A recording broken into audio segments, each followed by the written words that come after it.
बंद करो, बोल नहीं, खुद आप ले आओ, हम देखेंगे ताजी कुछ है कि ना, हम भी खाएंगे, तुम्हारा खिलाऊंगा। एक गोपी आ रहा है नंदगांव से, देखो कैसे लीला, ये तो महाराज कहे बाबा गोपी बन के दिखाएंगे। दाढ़ी वाला गोपी की आ गया अभी। बलदेव कौन लगेगा, जेल लगेगा ना? जेब हाँ जेल लगे तो उनको सामने तो गड़बड़ है ना। तो क्या कहे, गोपी आगे बढ़े जंगल के अंदर, ऐसा बार बार देखे।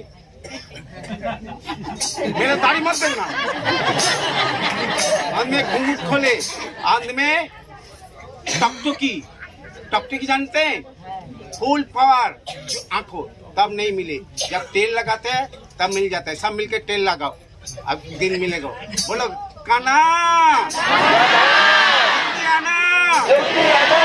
मेरे गर्लफ्रेंड गोपी आ गया, आ जाए उनको दे दे।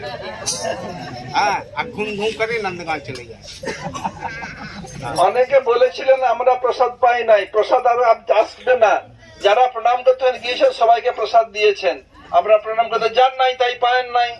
অনেকে বলছে हम लोगों को प्रसाद मिला नहीं, प्रसाद तो आपके पास आएगा नहीं, आपके पास जाना पड़ेगा। जो भी प्रणाम करने गए मैं देखा परमाणु सबको हाथ में दिया। दोस्त